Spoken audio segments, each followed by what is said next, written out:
मित्रों नमस्कार। आज़ादी के अमृत महोत्सव की आप सबको बधाई और हार्दिक शुभकामनाएं। भारत की स्वाधीनता के 75 वर्ष पूर्ण होने पर माननीय प्रधानमंत्री श्री नरेंद्र मोदी के आह्वान पर देश भर में आज़ादी का अमृत महोत्सव मनाया जा रहा है।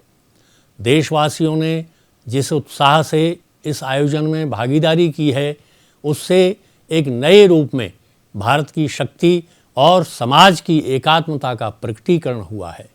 मानव विश्व के पटल पर एक नया भारत, एक नई ऊर्जा, एक नए सम्मान और नए स्वाभिमान के साथ रूपाकार ले रहा है।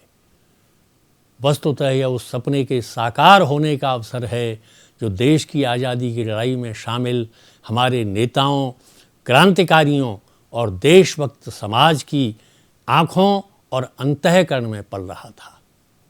मित्रों, इन लोगों ने अंग्रेजी शासन के भीषण अत्याचारों, यातनाओं और अपमान को झेलकर भी उस सपने को जिलाए रखा और अंततः भारत माता विजयी हुई। ब्रिटिश साम्राज्य का दंभ चकनाचूर हो गया। महात्मा गांधी, लाला लाजपत राय, लोकमान्य तिलक, महर्षि अरविंद घोष, सुब्रमण्य भारती, रानी गाइदिनल्यू, नेताजी सुभाष चंद्र बोस आदि के नेतृत्व में भारत की जनता के मन में देश की आज़ादी का संकल्प और दृढ़ होता गया। चंद्रशेखर आज़ाद, भगत सिंह, राम प्रसाद बिस्मिल, अशफाक उल्लाह खां, खुदीराम बोस आदि अपने अप्रतिम बलिदान से किशोरों, युवाओं की प्रेरणा बन गए। पूर्वोत्तर से लेकर देश के जनजातीय क्षेत्रों तक स्वाधीनता संग्राम की लौ तेज होती गई। शहीद वीर नारायण सिंह, भगवान बिरसा मुंडा, टंट्या भील उस संघर्ष गाथा के दैदीप्यमान नक्षत्र हैं। भारत की इस राष्ट्रीय चेतना के जागरण ने अंग्रेजी शासन के हौसले पस्त कर दिए। देशभक्त क्रांतिकारी ऊधम सिंह और मदन लाल ढींगरा ने अंग्रेजी सत्ता के केंद्र लंदन में घुसकर भारत माता के अपमान का बदला चुकाया। देश की स्वतंत्रता का मंत्र बन गया था वंदे मातरम। भारत के गांवों, शहरों, गली मोहल्लों में गुंजायमान होने लगा यह गीत। यह राष्ट्रीय गीत देश की धड़कन बन गया। हमारा तिरंगा देश के सम्मान, स्वाभिमान और स्वतंत्रता का प्रतीक बन गया। अंत में अंग्रेजों भारत छोड़ो आंदोलन, नौसैनिक विद्रोह और आज़ाद हिंद फौज का दिल्ली चलो आह्वान मानो अंग्रेजी शासन के कफर में आखिरी कील साबित हुआ। आज भारत दुनिया के अग्रगण्य राष्ट्रों की पंक्ति में सम्मान के साथ खड़ा है और सारा संसार नई उम्मीदों की नज़र से भारत की ओर देख रहा है। अर्नाल्ड टाइनबी जैसे सुप्रसिद्ध ब्रिटिश इतिहासकार और समाजशास्त्री अपनी पुस्तक ए स्टडी ऑफ हिस्ट्री में ये ठीक ही लिखते हैं कि आज स्वार्थ, संघर्ष और टकराव के कारण इस परमाणु युग में विनाश के कगार पर खड़ी दुनिया को भारत में परिवार की संकल्पना का विचार ही बचा सकता है।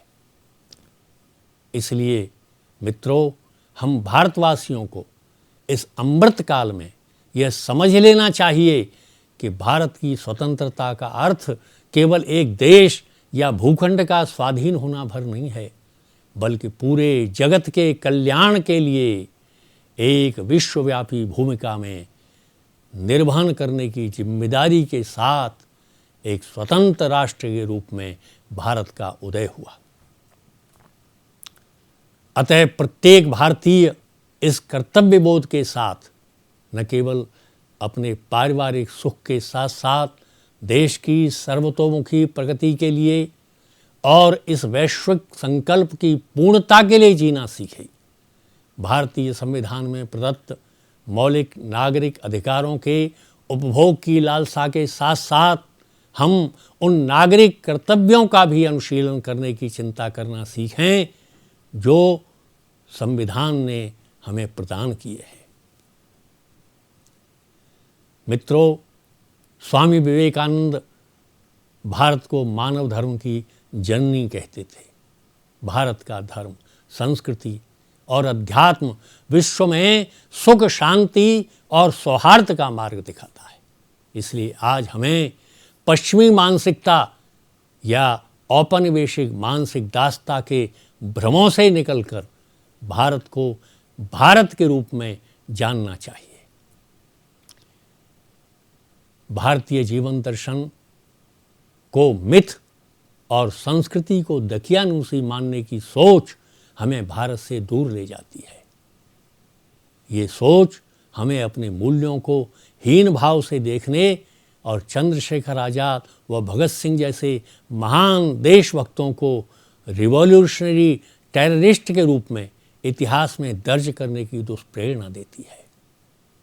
ऋग्वेद में हमारे ऋषियों ने मानवता का पोषण करने वाले जिस राष्ट्र की अवधारणा प्रस्तुत की,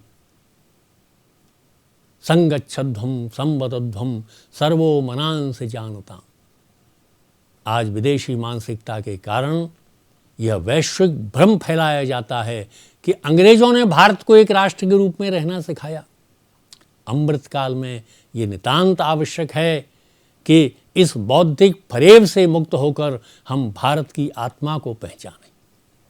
शिक्षा, विशेषकर पत्रकारिता की शिक्षा, भारतीय जन को इन भ्रमों से निकालकर देश के रूप में, सही रूप में जानने समझने का रास्ता दिखाए।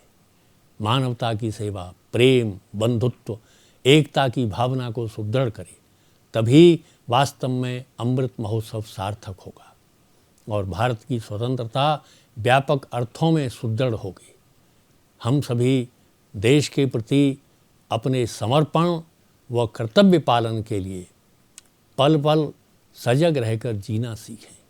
सब प्रकार के लोभ, लाभ से मुक्त होकर राष्ट्र सर्वोपरि की उदात्त भावना को हृदय में प्रतिष्ठित करें तो निश्चय ही हमारा एक भारत श्रेष्ठ भारत का संकल्प पूर्ण होगा। अंत में महाकवि जयशंकर प्रसाद की अमर कृति कामायनी की ये पंक्तियाँ मुझे स्मरण आ रही हैं। ये हमारा जीवन आदर्श बने, यही अभिलाषा। औरों को हंसते देखो मनो, हंसो और सुख पाओ, अपने सुख को विस्तृत कर लो, जग को सुखी बनाओ। आप सबको आज़ादी के अमृत महोत्सव की बहुत बहुत शुभकामनाएं और भारत के उन असंख्य महान सपूतों जिनके शौर्य, संकल्प और त्याग से यह महान दिवस साकार हुआ, उनको आदरपूर्वक नमन। शुभमस्तु। जय भारत, जय छत्तीसगढ़।